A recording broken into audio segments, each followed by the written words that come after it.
He was just a quiet mechanic trying to get through the day. She was the mysterious woman in a Rolls Royce, with a secret that could rewrite his past. And the only reason their worlds collided was a burning school bus and two little girls he didn't even know. What happened next will challenge everything you believe about love, second chances, and the power of one selfless act. If you're drawn to stories that heal, inspire, and gently restore your faith in humanity, you're in the right place. Take a moment to subscribe to the channel, because every week we bring you real, unforgettable stories that might just change the way you see the world. Now, let me tell you the story of struggling single dad saves twin girls from bus fire. Their mom's rolls. Royce arrives. Marry me. The snow was falling sideways, the kind of storm that made even the plows slow down. Sawyer Grant's pickup truck rattled over the frost-heaved road as he finished his midnight delivery route. It was the same road he'd taken every night for years. Quiet, forgettable, lined with skeletal trees and unlit mailboxes. He liked it that way. Predictable. No surprises.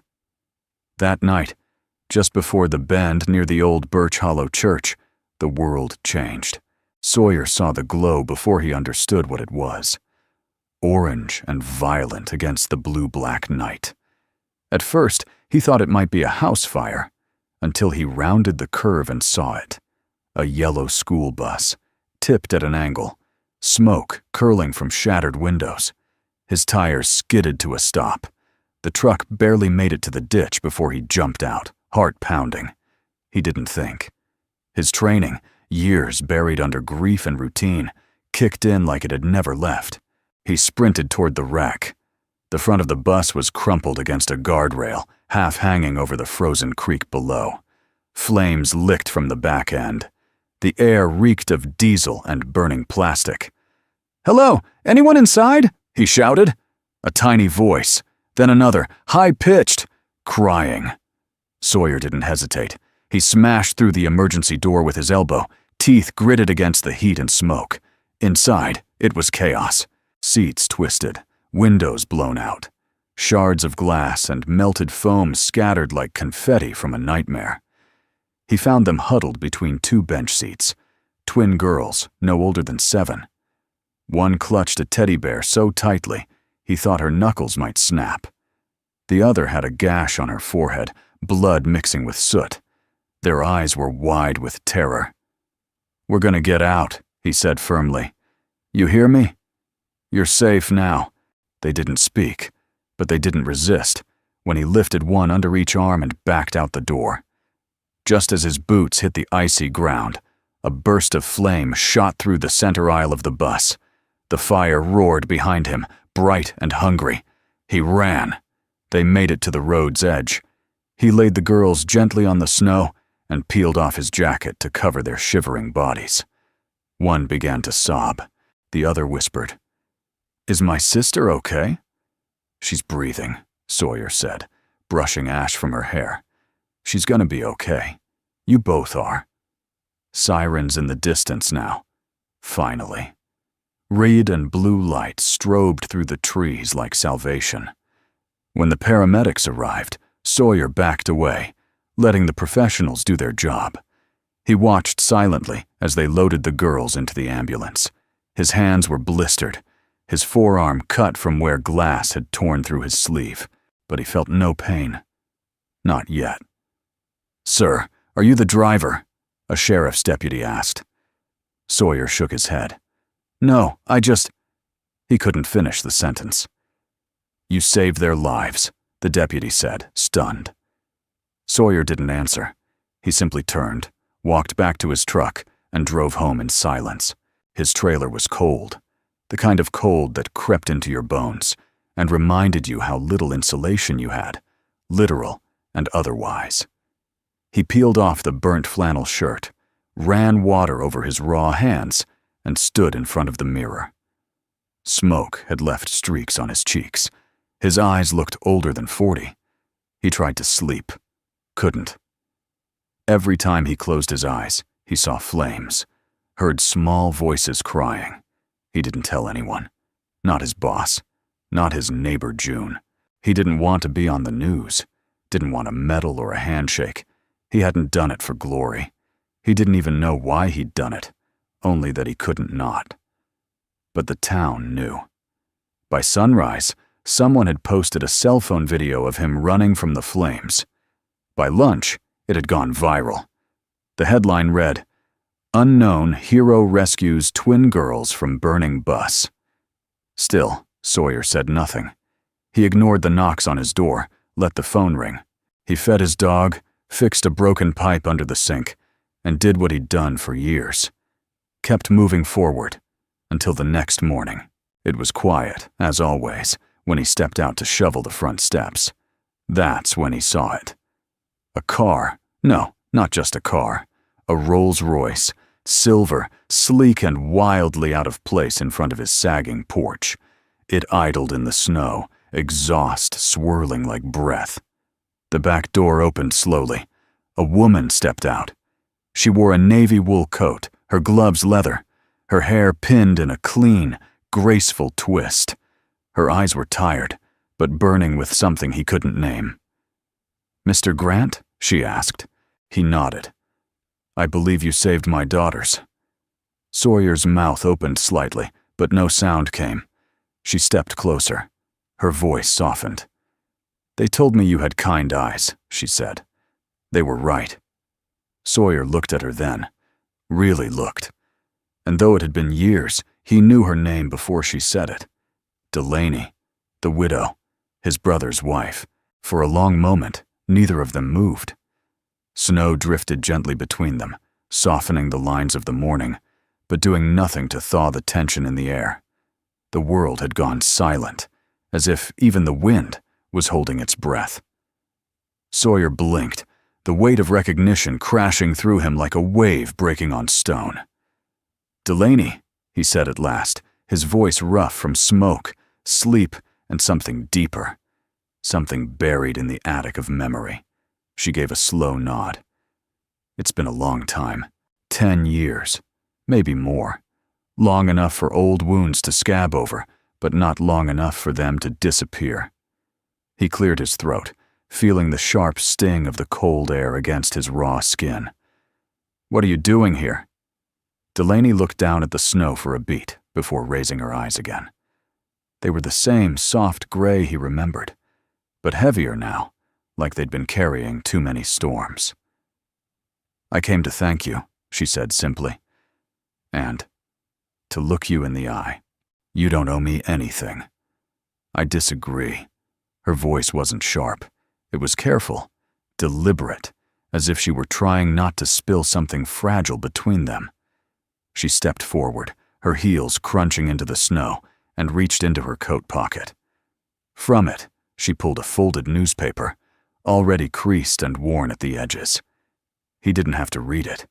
He'd seen the photo, his own silhouette, backlit by fire, carrying the girls in his arms like lifelines. "They're okay?" he asked finally. Delaney nodded. "A few bruises. Maisie needed stitches, but the doctors say she'll be just fine. They both keep talking about the man who smelled like engine grease and honey buns." Sawyer felt something loosen in his chest. He hadn't realized he'd been holding his breath for over a day. "Can I?" She gestured toward the porch. Sawyer hesitated. The last time she stood on that porch, it had been summer. She was holding his brother's hand, and her hair was wild from laughter. Now, everything was different. Still, he stepped aside. "Come in." The trailer was modest, functional, clean, but worn. The scent of old wood and coffee hung in the air. A patched-up couch, a bookshelf with second-hand novels, a heater humming against the cold. Sawyer poured 2 mugs of coffee, slid one across the table. Delaney sat carefully, hands folded around the warm ceramic. She looked around, not judging, just observing. "It's quiet here." "That's the point," he said. Silence stretched again between them, not uncomfortable, but thick with the kind of questions neither of them wanted to ask first. Finally, Delaney spoke. "I didn't know you were still here." "Didn't plan to stay," he said. "But after Asher, I didn't really know where else to go." Her fingers stiffened slightly on the mug. At the mention of her late husband, Sawyer's brother, the room felt colder, smaller. Delaney took a breath. "I suppose I should say something about him." "You don't have to." "I want to." She met his gaze directly now. "Sawyer, I didn't believe you. Back then, when you tried to tell me what was happening in the unit, what Asher was doing, I thought you were jealous, or bitter. I thought you were trying to break us apart." Sawyer didn't flinch, but something shifted in his eyes. Pain that had long since stopped bleeding, but never fully healed. "You were grieving. He was your husband. He was your brother." Sawyer looked away. Delaney continued, voice lower now. "But I've had time, years of it, to see things for what they were. He was brave, but he was broken. And what he did, what you tried to stop, cost more than I ever admitted. To me, to others, and to you." Sawyer didn't say anything. He stared at the snow outside the window, watching it gather on the windshield of her luxury car. "When I saw your face in that video," she said, "it was like someone punched the air out of me. You, of all people, you saved them. You didn't even hesitate." "They're kids," he said, voice low. "Doesn't matter whose they are. It matters to me." Her voice trembled slightly now. She reached into her coat again and took out a photograph, creased and soft at the corners. Willa and Maisie, smiling in their school uniforms, missing teeth and all. "I don't know what I came here hoping for," she said. "Maybe just a beginning." Sawyer looked at the photo. They had Delaney's eyes, Asher's smile, and a fierce, stubborn light that reminded him of childhood summers and unspoken vows. He let out a long breath. "They're beautiful."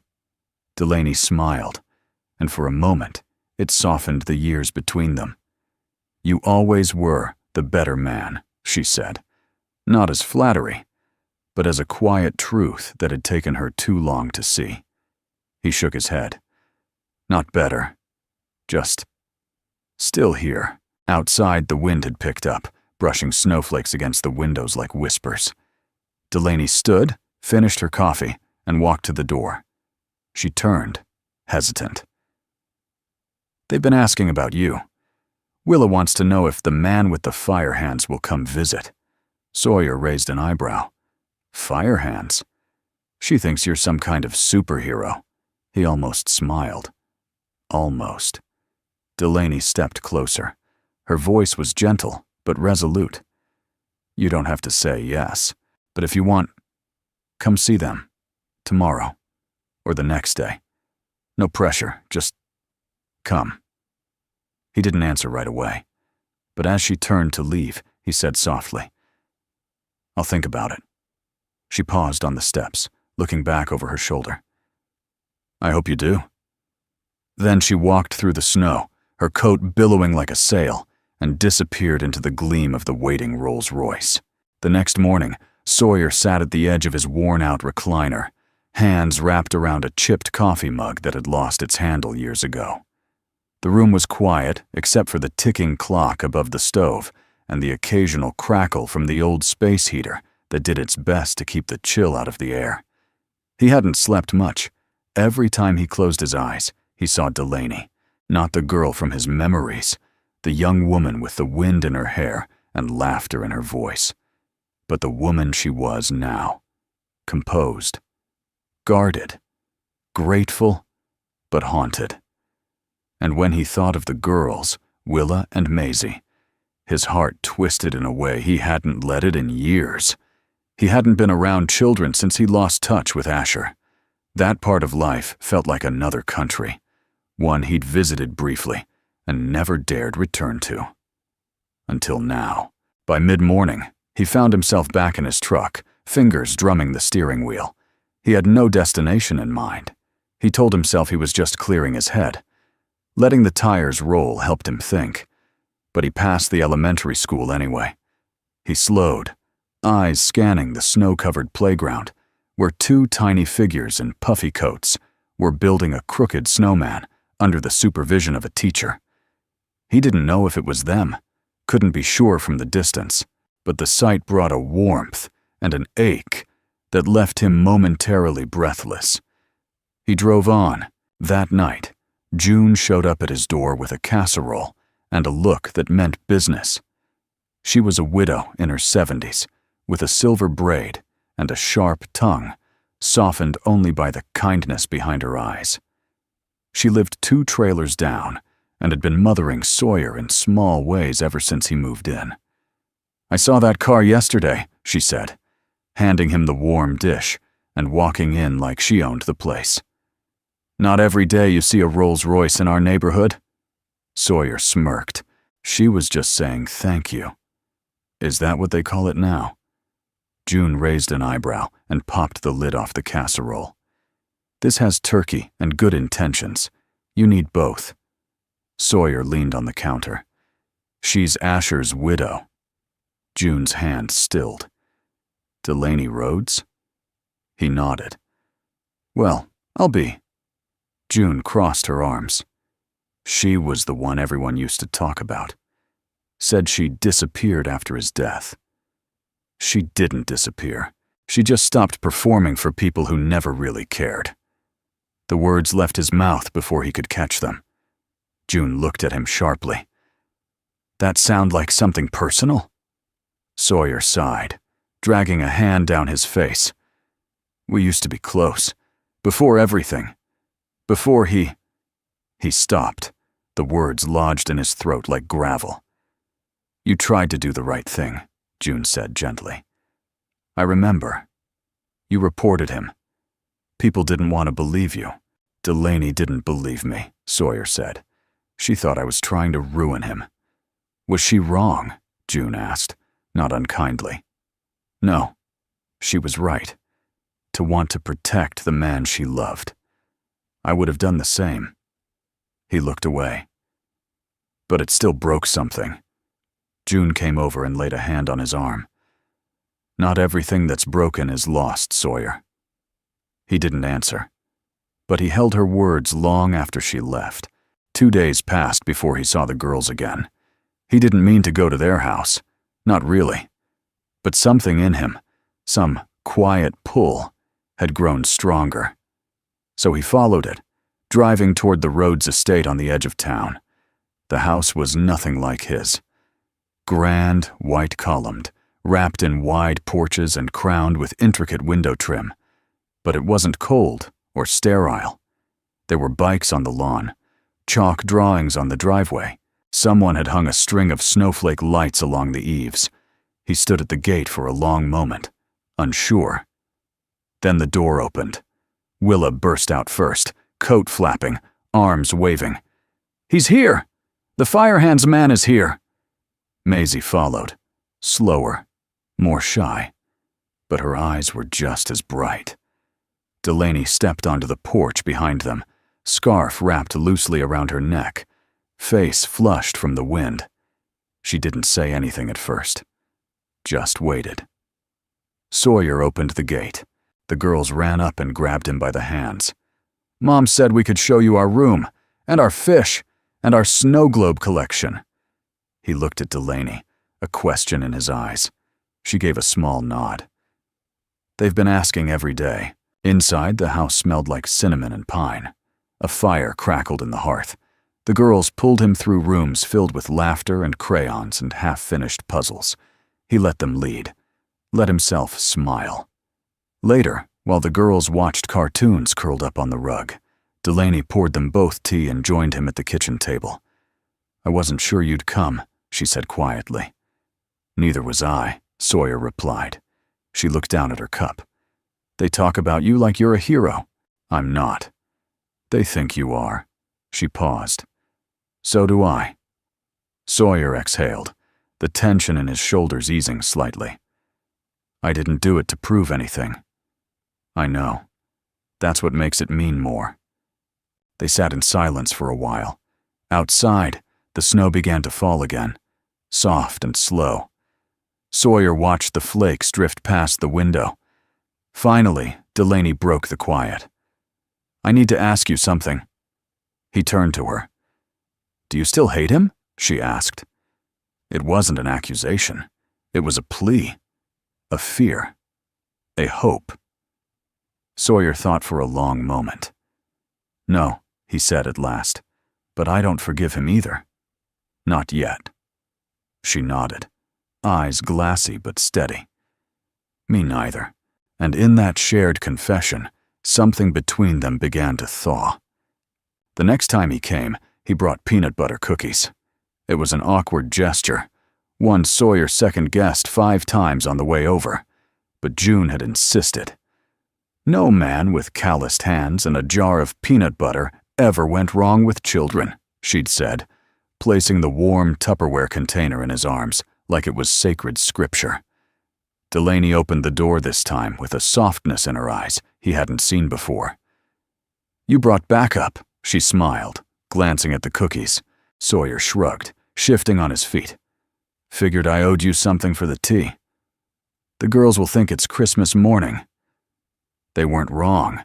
Willa squealed when she saw the container, clutching it like treasure. Maisie clapped her hands and dragged him to the living room before he could take off his coat. He spent the next hour building a snow fort out of couch cushions, refereeing a heated debate about whether unicorns liked hot cocoa, and pretending he couldn't find them during hide-and-seek, though their giggles gave them away every time. Sawyer couldn't remember the last time he'd laughed. Not just a polite chuckle, but a full-bodied, head-thrown-back kind of laugh that caught him by surprise and left him a little breathless. It felt strange, unfamiliar, wonderful. When the girls finally collapsed in a heap on the floor, exhausted and sugar-high, Delaney brought out 2 cups of hot cider and led him out to the back porch. The sun was setting, brushing the sky with streaks of pale gold and rose. They sat on a weathered wooden swing, her shoulder barely touching his, the air between them quiet and steady. "You're good with them," she said, voice low. He sipped the cider. "I don't know about that." "They trust you. They don't know me." Delaney turned slightly. "They don't need to know your whole story to feel safe. Kids aren't complicated like we are. They just know when someone sees them." Sawyer stared ahead. "They're lucky. To have you." Delaney gave a short, dry laugh. "I don't always feel like enough. Not since everything." She didn't say Asher's name. She didn't have to. Sawyer let the silence settle between them for a moment, then asked quietly, "What happened after the accident?" Delaney was quiet. The swing creaked gently beneath them. "I moved away for a while, with the girls, to Maine. Somewhere no one knew us. Somewhere no one whispered about headlines or obituaries or dishonor." Sawyer didn't interrupt. "I spent years waiting for the grief to settle into something manageable," she continued. "But it didn't. It changed shape. It showed up in new places, birthdays, school plays, silent nights when one of the girls asked me if heaven had bunk beds." He smiled at that, a small, heartbroken smile. "I kept thinking," Delaney whispered, "if I could just work harder, be better, do more. Maybe I could outrun the shame, the truth. What Asher did. What I let myself believe." Sawyer's jaw tightened. "You weren't the only one who didn't believe me," he said. "I know," she replied, voice barely audible. "That's the part I regret most." They sat quietly, watching as the last of the sun slipped behind the trees. Somewhere in the house, a clock chimed 7. "I'm not proud of who I was back then," Delaney said, "but I've spent every day since trying to become someone my daughters can be proud of. Someone who listens more than she defends." He turned to her, eyes searching hers. "You've become that," he said. The swing stilled. She looked at him, her expression open, vulnerable. "You've changed too," she said softly. "I stopped trying to be understood," he said. "Easier to just disappear. But you didn't. You came back. And when it mattered, you ran into fire." Sawyer looked away, jaw working. It wasn't bravery. It was instinct. Delaney hesitated, then reached over and gently touched his hand. Instinct doesn't run toward fire, unless there's something worth saving. The porch light clicked on automatically, casting a soft glow over them. She didn't move her hand, and he didn't pull away. She said, almost in a whisper, "Do you ever wonder if maybe some things happen so we get a second chance to do better?" Sawyer didn't answer at first. Then, "I used to believe life was one long punishment, that good men were forgotten and bad ones got medals. And now?" He looked at her, eyes soft but steady. "Now I'm not sure what I believe, but for the first time in a long while, I'm willing to ask." Delaney smiled, slow and warm, a smile that didn't reach just her lips, but her whole face. "That's a start," she said. He nodded, feeling something shift deep inside his chest, like a frozen river beginning to thaw. When he finally stood to leave, the girls hugged him fiercely. Willa pressed a picture into his hand, a crayon drawing of him holding her and Maisie, all three surrounded by flames and hearts and glitter stars. "You're in our family now," she declared. Maisie nodded solemnly. "Even if you don't live here." Sawyer looked at Delaney, who stood in the doorway, arms folded and eyes shining. "I'll see you soon?" she asked. He gave a half smile. "Yeah, you will." And as he walked back to his truck, the drawing still clutched in his hand, he felt something he hadn't felt in years. Hope. The letter had yellowed with time, folded 3 times, then once more for reasons even Sawyer couldn't remember. The edges were frayed, and there was a faint ring of motor oil near the corner. He found it by accident, buried at the bottom of a wooden box in the closet, under a tattered flannel shirt, an old pocket knife, and a dog tag that no longer felt like it belonged to anyone. It wasn't just one letter, it was 7. Each one written during the last year of Asher's life. Sawyer stared at them for a long time, his hand still. Then, carefully, he lifted the first one out and sat down. "Asher, you won't read this. Maybe I don't want you to. Maybe this is more for me than for you. I can't keep pretending I'm proud of you. Not after what I saw. You crossed a line and you think rank protects you. But it doesn't. Not from the truth. Not from me." The words blurred. He remembered writing that one late at night in a cheap motel off base, shaking with rage and heartbreak. He hadn't mailed it. Never mailed any of them. What was the point? But now, holding them, he realized they weren't just accusations. They were grief, frozen on paper. Words from a brother trying to say what couldn't be said aloud.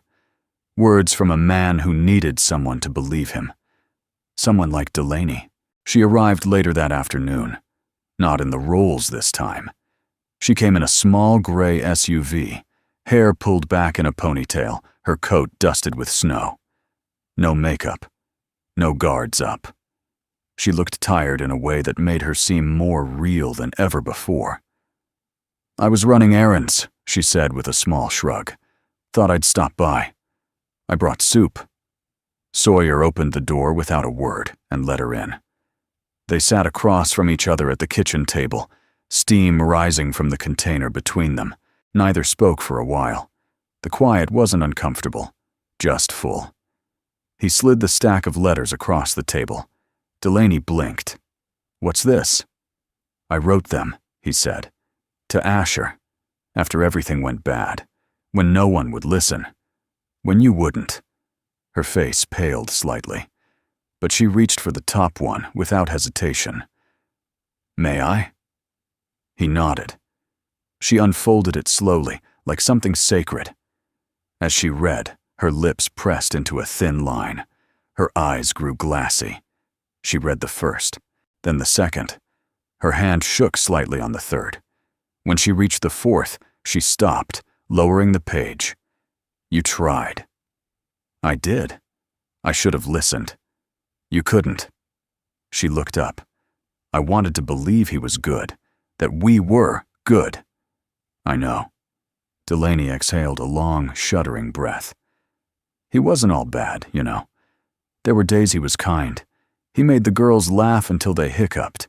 He made me feel like I was invincible. Sawyer didn't interrupt. He waited. But there was another side, she said, voice barely above a whisper. The one I only saw at night. The coldness, the silence, the secrets. She stared down at the pages again.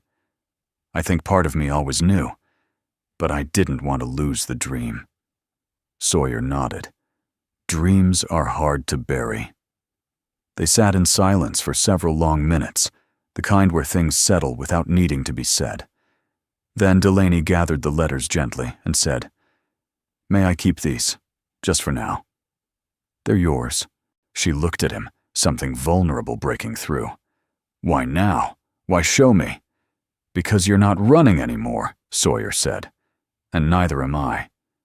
Later, she stood at the doorway, coat zipped, snow starting to fall again in soft, feathery tufts. She turned to him, her hand resting lightly on the frame. Do you regret it? She asked. Regret what? Telling the truth, even when no one believed you. He was quiet for a moment. No, not anymore. Delaney nodded slowly. Then she stepped forward, rose on her toes, and kissed his cheek. It wasn't romantic. Not yet. But it wasn't nothing. Thank you, she said softly, for not throwing it all away. As she walked back toward her car, Sawyer stood in the open door, the cold biting his skin. He watched her pause before getting in, reaching into her coat pocket. She took out something small, one of the letters, and tucked it over her heart. He closed the door gently behind him, his hand lingering on the knob. That night, he couldn't sleep. The wind rattled the gutters, and the heater groaned in protest. He sat on the couch in the dark, the drawing from Willa still pinned on the fridge, the silence of the trailer unusually warm. At 1:17 a.m., he got up. He pulled out a fresh piece of paper, sat at the table, and began to write. Delaney, I never thought I'd have the chance to say this, but if I don't put it down now, I'll lose the nerve.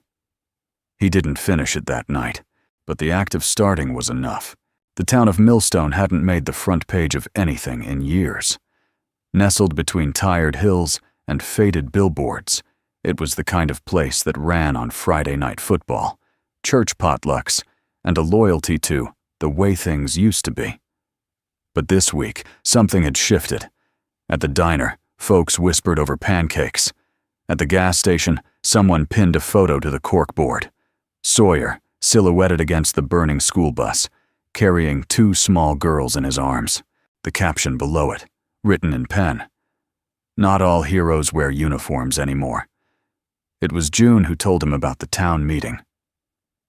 They're planning something, she said, placing a pot of chili on his counter, like it was payment for truth. A ceremony. You're the guest of honor. I didn't ask for that. No one said you did. I don't want the attention. June raised an eyebrow. This isn't about what you want. It's about what people need. They need to see something good again, and you gave them that. Sawyer sighed. They barely knew I was still living here. They do now. The community center hadn't been this full since the Halloween pie bake-off in 2009. Sawyer stood just outside the back entrance, tugging at the collar of his too-stiff shirt. He hadn't worn it since his father's funeral, and it still carried the faint scent of cedar and dust. Delaney arrived just before it began, flanked by Willa and Maisie in matching navy dresses and snowflake-patterned tights. She wore a deep green coat, her hair swept up in a way that made her look both regal and utterly real.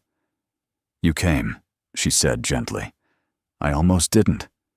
Delaney smiled. "But you did. That's who you are." Sawyer looked at the girls, who grinned up at him like he was the main character in their favorite story. "They made drawings for you," Delaney added. Willa handed him a folded paper. It showed him standing in front of a house with a banner that read, "Thank you, Sawyer. Love, everyone in the universe." He chuckled. "That's a lot of people." Maisie nodded seriously. "We added extra stars in case there's more." Inside, the chairs were filled. People stood in the back, pressed along the walls. The mayor cleared his throat into the microphone, then launched into a speech Sawyer barely heard. Words like bravery, courage, and selfless service echoed in the room. Then came the moment he'd been dreading. The mayor waved him up to the stage. Sawyer hesitated. Delaney reached out and gently touched his arm. "Just breathe," she said. "Be exactly who you are. That's enough." He stepped up to the podium, blinking under the lights. "I'm not really good at speeches," he began. "Never have been. So I'll keep it simple." He glanced around the room, faces he knew, and many he didn't. "I didn't run into that fire because I wanted to be noticed. Or thanked. I did it because I heard children crying. That's it. That's the story." A few murmurs in the crowd. A sniffle from somewhere in the front row. "I've made a lot of mistakes in my life. I've lost people. I've been angry.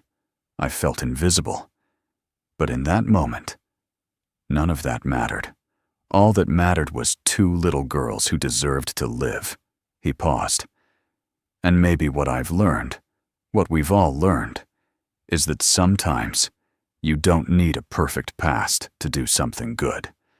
You just need to show up, even when it's hard. Especially then."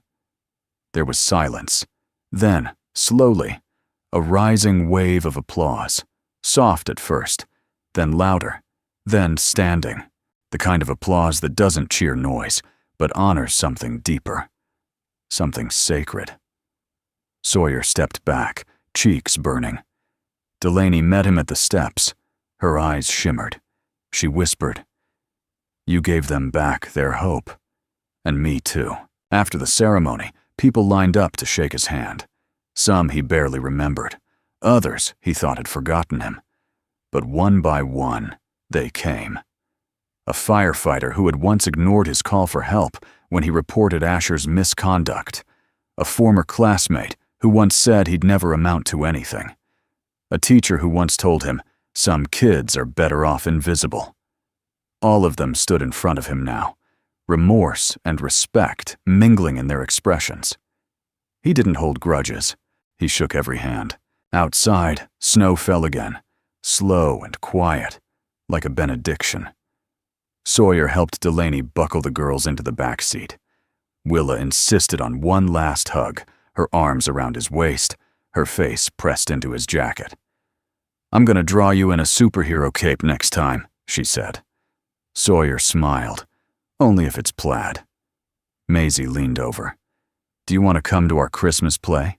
I'm the moon." He looked at Delaney. She said, "We'd love to have you." He nodded. "I'll be there." As they pulled away, Sawyer stood under the street lamp, the light soft on his shoulders, the applause still echoing faintly in his ears. He didn't need a stage or a spotlight. But tonight, for the first time in a long time, he felt something he hadn't dared name. Belonging. The first fireflies of the season appeared on the evening of Willa and Maisie's backyard. Thank you picnic, dancing like flecks of starlight over the trimmed lawn and around the old oak tree. Sawyer watched them from the deck, a mason jar in his hand and a cautious ease settling in his chest. It had been Delaney's idea. "It's not a party," she'd said, "just a way for the girls to say thank you." Again.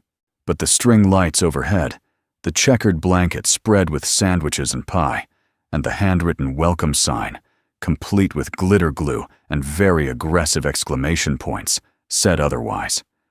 The girls were busy chasing lightning bugs with neighborhood kids. Their laughter floated in the warm dusk air like a song that didn't need words. Delaney joined him on the steps, her dress a soft, deep blue, her bare feet dusted with grass. She handed him a slice of peach pie, still warm. "They made it," she said with a proud little shrug. Sawyer took a bite and nodded. "It's enthusiastic." Delaney laughed, really laughed, and for a moment her face lit up with something more than politeness or composure. Joy. Simple, unfiltered joy. "They love you, you know," she said quietly. He looked down at the half-eaten pie. "They love the man who pulled them from fire." "No," she said. "They love the man who showed up after, who stayed." Sawyer was quiet. "Kids sense things," Delaney went on. "They know when someone's only half there, or when someone's pretending. But with you, it's different." He took a breath. "I didn't think I'd ever be part of something again." "You are." She said it like a fact, like gravity, like grace. They sat together under the lanterns, watching the last sliver of sunlight melt into the trees. The air was rich with the smell of fresh grass, distant charcoal, and childhood. Delaney drew her knees up, resting her chin lightly on them. "Can I ask you something personal?" He nodded. "Why didn't you leave Millstone? After everything. After the investigation. After Asher." Sawyer stared ahead, the memories rippling in slow waves. "I thought about it," he said. "But something kept me here. Maybe I was waiting for the noise to die down. Maybe I wanted to punish myself." "Punish yourself for what?" "For being right. And for what it cost." Delaney turned to him, brow furrowed. "You lost your brother. Your name. Your place in this town. And now you think that was your fault?" "I broke something, Delaney. Something no one else wanted broken. People don't like it when you show them cracks. They've spent years pretending aren't there." She looked away, quiet. "But if I left," he continued, "it felt like I'd be giving up the last thread of what was true. And maybe I stayed because part of me hoped someone would finally see me for more than just the man who brought the whole house down." Delaney reached over and placed her hand gently on his. "I see you," she whispered. Sawyer's throat tightened. He couldn't speak. A firefly landed on her shoulder. She turned to look at it, motionless. "You know," she said, her voice almost dreamy, "Maisie asked me yesterday if people can glow on the inside, the way fireflies do." Sawyer smiled. "What did you say?" "I told her yes, but only the ones who forgive." He looked at her. "You've forgiven me?" Delaney met his eyes. "I'm trying, not because you need it, but because I do." He nodded slowly. "Same here." And then, in the soft hush of twilight, their fingers found each other, tentative, but sure. Not a declaration, not yet, but a beginning. Later, the girls came running back with wide eyes and muddy shoes. "Can we light the lanterns?" Willa asked breathlessly. Delaney looked at Sawyer. "It's your call." He hesitated, then smiled. "Let's do it."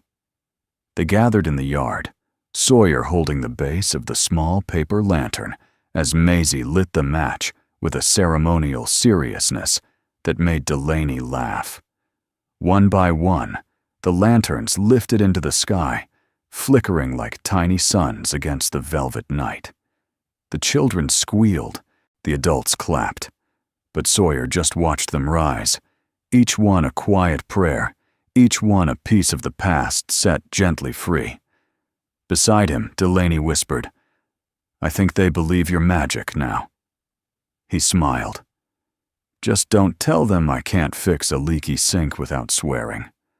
She laughed again, leaning lightly against him. "I won't," she said. Not yet. As the lanterns disappeared into the stars, Sawyer looked around.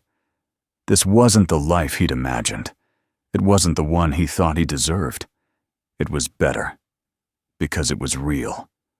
Earned. Shared. Forgiven. It had been nearly a month since the fire, and yet Sawyer felt as though his world had been quietly rewired, each day stitched with new threads of meaning, each small moment now weighted with something heavier, better, more alive.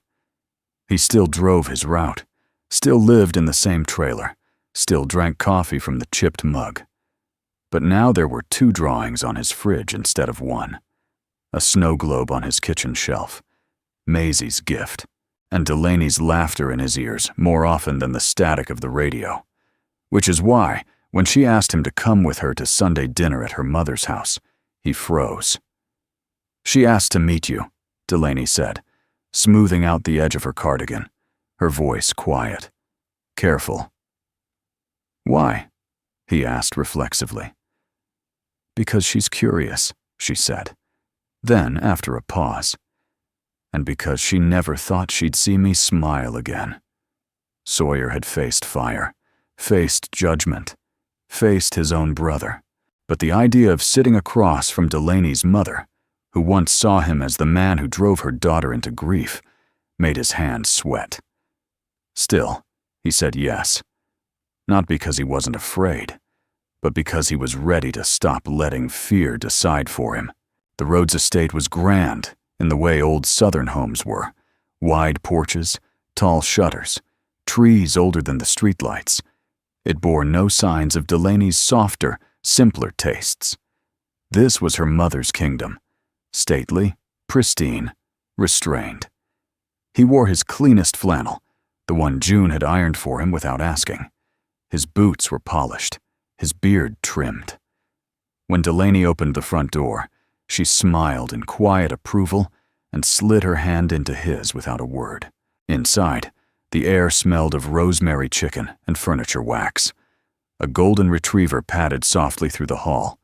Framed paintings lined the walls, portraits, landscapes, memories sealed in oil and gold. "Mom's in the conservatory," Delaney said, leading him through the house. Sawyer had never actually been in a conservatory. He half expected violins and marble statues. What he found instead was a sunlit room of ivy and orchids, floor-to-ceiling windows, and a woman sitting in a cane-backed chair sipping tea. She looked up as they entered, elegant, composed, her silver hair pulled into a bun so smooth it seemed carved from porcelain. "Mother," Delaney said gently, "this is Sawyer Grant." Sawyer stepped forward, spine straight, heart somewhere near his throat. "Ma'am." Margaret Rhodes rose, extending a hand. Her grip was firm but warm. "Mr. Grant," she said. "So you're the man I've been hearing about." "I suppose I am." She studied him a moment, then gestured to the seat opposite her. "Please, sit." Delaney slipped away to check on the girls, leaving him in the conservatory with the woman whose approval, he realized, mattered more than he was comfortable admitting. Margaret poured him tea without asking. Chamomile.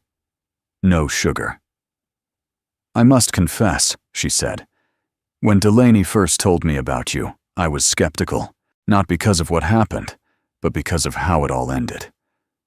My daughter was shattered, Mr. Grant, not just by her husband's death, but by everything that led to it."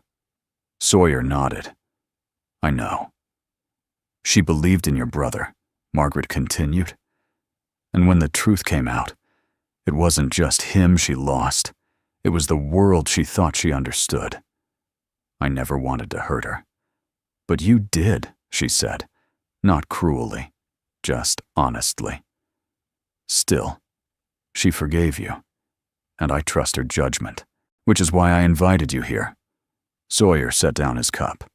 "To test me?" Margaret's lips curled slightly. "To see you. For myself. People in this town have been saying a lot lately, but I've never trusted gossip. I trust my eyes, my instinct, and my daughter." She leaned back. "Tell me something, Mr. Grant. What do you want from her?" Sawyer met her gaze. Nothing. She raised an eyebrow. I want to be in her life because she lets me, he said. Not because I expect something. Not because I'm trying to fix the past, but because I respect who she is now, and I care about the kind of future she deserves. Margaret was silent for a long time. Then she said, You're not what I expected. Neither is she, Sawyer said with a quiet smile. Delaney returned just then, holding a plate of biscuits and jam. Am I interrupting? Not at all, her mother said, accepting one. We were just getting acquainted. As the girls came bounding in with drawings and dog hair and tales of backyard treasure hunts, Sawyer felt the tension ease from the room. Margaret's smile grew less guarded. Delaney sat beside him, and the quiet, unspoken hum of something sacred passed between them all. Later, as they walked down the long stone path to his truck, Delaney slipped her hand into his again. Thank you, she whispered. For what? For not backing away. Sawyer glanced down at her, her face glowing in the porch light. I was terrified, he admitted. I know. So was I. He stopped walking. She turned to face him. Delaney, he said, whatever it is between us, I don't want to rush it, or define it too fast. But I'd be lying if I said I didn't feel it. She nodded. I feel it too. And then, beneath a sky scattered with stars and the sound of wind rustling the trees, she took his hand with both of hers. I'm not ready to fall in love again, she said.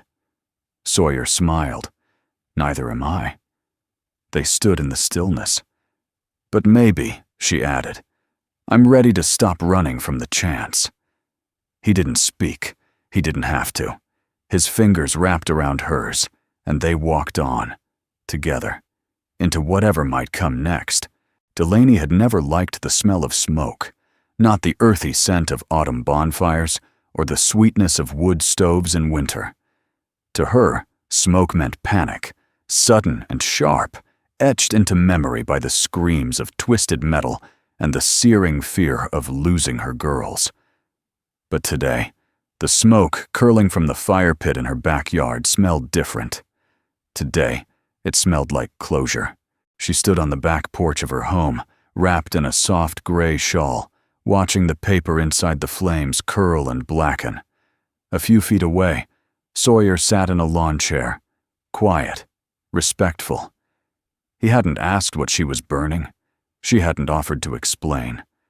But now she was ready. It was a letter, she said softly.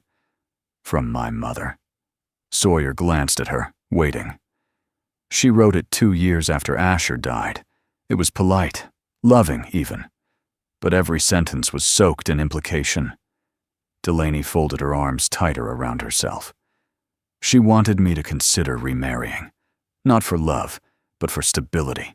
For the girls. For reputation. She exhaled, long and steady. She said grief had a shelf life. Sawyer's brow furrowed. She said that? She didn't use those exact words, but I could read between the lines. She thought that if I stayed alone too long, people would start asking questions. About Asher, about me, and worse, about the truth. He was quiet for a moment. What did you do with it? I tucked it away, in a drawer I never opened. I told myself it didn't affect me. She turned to him, her eyes clear. But it did. It made me feel like love was something that could be scheduled, measured, reassigned. Sawyer looked down at the fire, the final edges of the letter turning to ash. And now? Delaney let out a small, almost surprised laugh. Now I'm tired of living by timelines other people invented. I don't want to be someone's second chance, or their solution.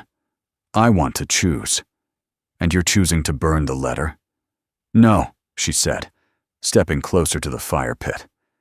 I'm choosing not to let it own me anymore. They stood in silence, watching the last of the smoke disappear into the golden dusk. Children's voices floated from the street nearby. Willa and Maisie riding scooters with the neighbors, their laughter ringing like bells. Sawyer reached for Delaney's hand. She didn't flinch. "Do you ever wonder what Asher would think?" she asked suddenly. Sawyer didn't answer right away. "I used to," he said at last. "But now, I think some questions aren't meant to be answered. Some people don't get to define the rest of your life." Delaney nodded slowly. "I've spent years grieving the version of him I wanted to believe in. But I think the hardest part was grieving the version of myself that loved him." She looked up at him. "I was a different person then. I didn't see clearly. I didn't know how to protect myself." "You know how now," he said gently. She stepped closer. "I'm learning. With you." Sawyer touched her cheek, just for a moment. "Then we'll keep learning." That night, after the girls were tucked into bed and the dishes washed, Delaney found herself in her office. A quiet room filled with soft light, a worn bookshelf, and framed photos of the girls at every stage of their lives. She pulled out a journal from the bottom drawer. It was leather-bound, the edges worn. Inside were pages she hadn't read in years. Notes, memories, entries scrawled in the aftermath of Asher's death. She skimmed them slowly. One caught her breath. "I want to believe that something good can grow from something broken. That one day, the ashes will give me roots, not just shadows." She closed the book, placed it on the desk, and turned off the light. Downstairs, Sawyer was reading a worn paperback by the fire. He looked up when she entered, his eyes soft with comfort, not expectation. "Come here," she said. He did. They stood in the middle of the living room, the fire casting slow shadows across the walls. She rested her head on his chest. His arms circled around her like they'd been waiting a long time to know where they belonged. "I don't know what this is," she whispered, "but I'm not afraid of it anymore." Sawyer kissed the top of her head. "We'll find out together." Outside, the wind stirred the trees. The stars blinked above. And inside that little circle of warmth, two people, once fractured, stood whole. Rain came without warning. One minute the clouds were drifting like forgotten thoughts across a pale morning sky, and the next, the heavens had opened wide. Summer rain, warm, unhurried, rhythmic, tapping across the roof of Sawyer's trailer like a soft confession. He was outside, under the hood of his truck, elbow deep in the kind of repair that didn't need to be done today, but gave his hands something to do. It was easier to tinker with bolts and fan belts than to sit with the feeling that had been growing in him all week. Urgent, steady, impossible to ignore. He heard it before he saw it. The unmistakable purr of an engine not built for gravel roads. He straightened slowly, wiping his hands with an old towel, just as the silver Rolls-Royce pulled up and stopped, inches from the edge of his rain-damp lawn. The door opened. Delaney stepped out, wearing a slate-blue dress that clung gently to the shape of her, her hair half-pinned and already damp from the mist. She wasn't wearing makeup. She didn't need to. She looked like truth. Sawyer dropped the towel, heart suddenly thudding in a rhythm that didn't belong to mechanics or logic. Delaney took a step forward, the hem of her dress catching the rain, her eyes never leaving his. "I should have brought an umbrella," she said, breathless from more than just the dash from the car. "I've got one inside," he said. "I'm not here for that."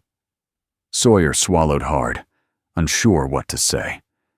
Delaney closed the space between them. Her hands trembled slightly as she reached into her coat pocket. She pulled out a small box, worn, leather-covered, nothing ornate. Inside, nestled in soft velvet, was a ring. Not diamond, not flashy. A simple gold band engraved with two initials, DR, and WMR Sawyer stared at it. "It belonged to my grandmother," Delaney said quietly. "She gave it to me the year I turned 20. Told me to use it if I ever found a man who didn't just love me, but saw me. The rain softened around them, the kind of hush that felt like the world had leaned in to listen. Sawyer looked up. "Delaney." She cut him off, not with urgency, but with purpose. "You saved my girls. You saved the parts of me I thought were gone, and I know we've both been through fire, but I'd rather walk through the rest of my life with someone who's already survived the worst of it than pretend I'm fine in a castle made of silence." Sawyer felt something catch in his throat. Delaney took a breath. "So here it is. No expectations, no guarantees, no perfect timing. Just this. Marry me." He didn't laugh, didn't deflect, didn't question the timing or the weather or the rules of what made sense. He simply stepped forward, took the box gently from her hands, and closed it. "Not like this," he said. Her smile faltered for just a moment, until he reached for her hand. "Not in the rain," he added. "Not with grease on my shirt and engine oil on my neck." She blinked. "Then when?" He leaned in, pressed a kiss to her forehead, and said, "Tonight." They didn't tell many people. Just June, who wept quietly while pinning a flower to Delaney's hair. Just the girls, who were given the very important jobs of carrying the lanterns and declaring themselves junior flower officers. And just the pastor who had once officiated funerals for 2 of Sawyer's war buddies, and now, somehow, was about to bind something new. They were married in the back garden, beneath a linen-draped arch Sawyer built that afternoon, his hammer echoing off the trees as if nailing the past into peace. Delaney wore the same blue dress. Sawyer wore the cleanest shirt he owned. The rain had passed, and in its place came a golden, glowing dusk that seemed to bless everything it touched. The vows were short.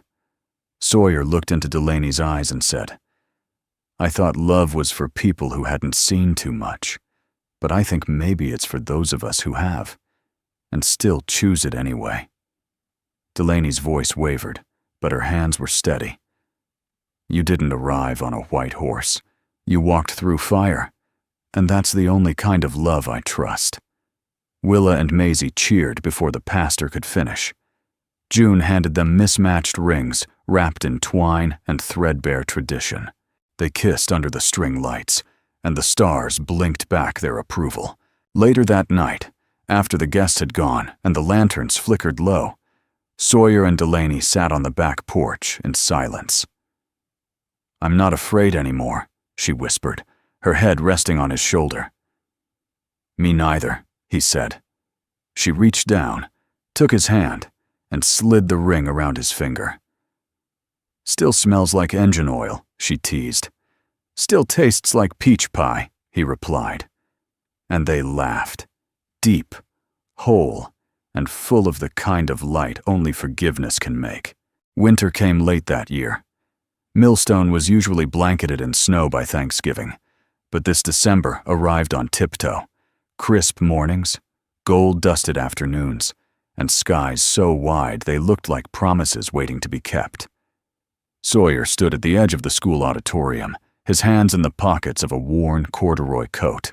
The room buzzed with the warmth only children could create.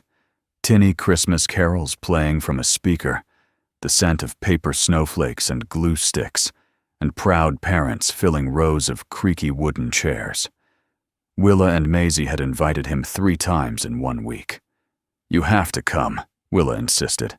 "I'm the snowflake queen, and Maisie's the moon again." Delaney had smiled, brushing a loose curl behind Willa's ear. "He'll be there, honey.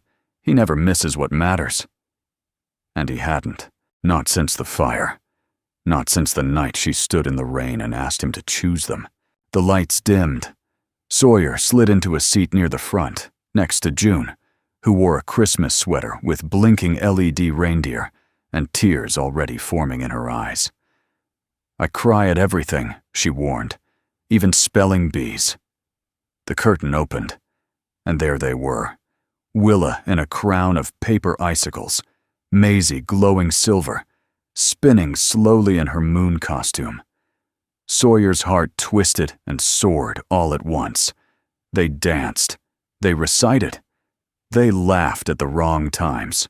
And every so often, they looked toward the front row, not searching for approval, but sharing joy. They saw him. And he saw them. After the applause, the lobby filled with hugs and peppermint cookies. Sawyer knelt as the girls ran into his arms, burying their faces into his coat. "You saw me spin," Maisie shouted. "You saw my royal wave," Willa added, doing it again for good measure. "I wouldn't have missed it," he said, and meant it more than he could ever explain. Delaney joined them, cheeks flushed, her hand finding his without effort. There was no grand display. No need. They were a family now, not because papers said so, but because life had reshaped itself to hold them together. Later that night, when the girls were asleep and the house smelled like cinnamon and fir, Delaney found Sawyer on the back porch. He stood in the cold without a coat, staring up at the sky as snow began to fall. Slow, thoughtful, soft like ash turned to grace. She slipped her arms around his waist, resting her chin on his shoulder. "Thinking?" she asked. "Always." "What about?" He took a long breath. "About how this started," he said. "A fire. A bus. Screaming. Smoke. And then..." He looked at her. "You." Delaney smiled. "I didn't plan on any of it." "Neither did I." She stepped in front of him, brushing a snowflake from his brow. "You know," she said, "I think we were both waiting for permission to live again." He touched her cheek. "Then let this be it." From his coat pocket, Sawyer pulled out a small folded note, the kind you write but never send. It had creases, smudges, and a single sentence scrawled across the middle. "You saved me, too." Delaney's eyes brimmed as she read it, not with shock, but with the tenderness of someone who already knew and needed to see it anyway. She folded it back and held it to her chest. "You once said some things break," she whispered. "But maybe what we're building now comes from the pieces that survived." Snow fell harder now, frosting the railing, the pine boughs, the world. Sawyer stepped forward, took both her hands and said, "Then let's keep building. No blueprints, just us."